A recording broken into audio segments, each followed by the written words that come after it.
Tarihte deniz kızları efsane olarak yer almıştır.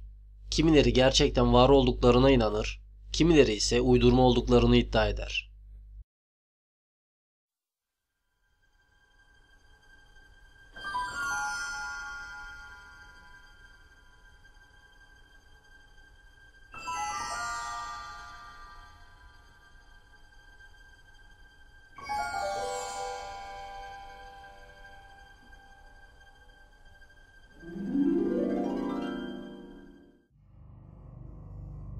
Deniz kızları belinden yukarısı dişi bir insan görünümünde olan, aynı zamanda bir balık kuyruğuna sahip olan efsanevi deniz yaratıklarıdır.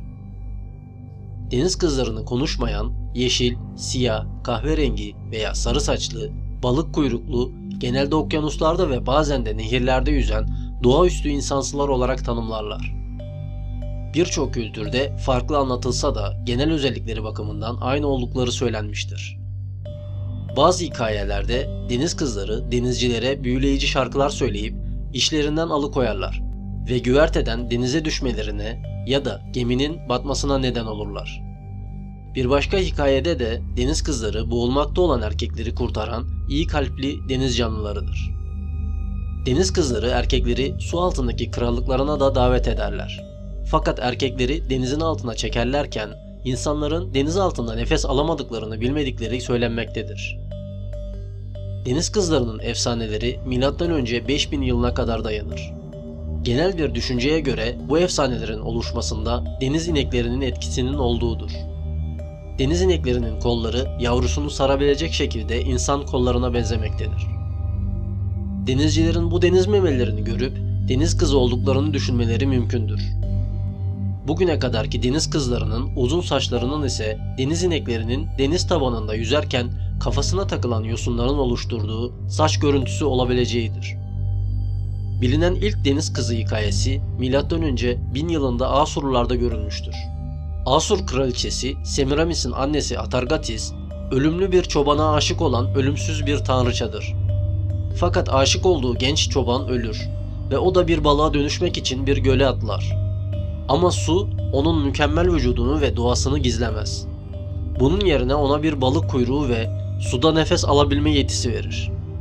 İlk Atargatis betimlemeleri insan kafası ve bacakları olan bir balık şeklindedir. Popüler bir Yunan efsanesine göre Büyük İskender'in kız kardeşi Tessalonike öldükten sonra bir deniz kızına dönüşmüştür. Deniz kızı formunda Ege Denizi'nde yaşadığı ve denizciler onu bulduğunda onlara tek bir soru sorduğu söylenir. Kral İskender yaşıyor mu? Ve denizcilerin de ona yaşıyor ve hala yönetiyor dedikleri anlatılır. Bu cevaptan başkası gemiyi batırıp üzerindeki denizcileri öldürmesine yol açacaktır. Efsanelerden farklı olarak Binbir Gece masallarında bu deniz insanları karada yaşarlar. Ama suya girdiklerinde de hiçbir zorluk çekmeden nefes alabilirler. Ve denize girdiklerinde kıyafetleri ıslanmamaktadır.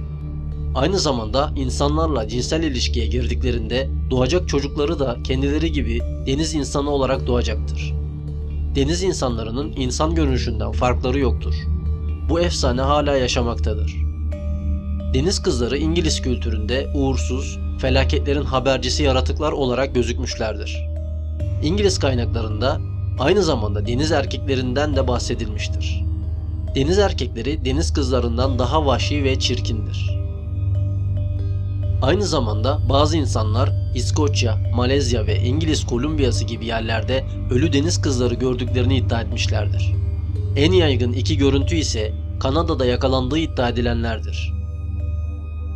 Deniz kızları bir efsaneden mi ibarettir, yoksa denizin altında kendi şehirleri var mıdır?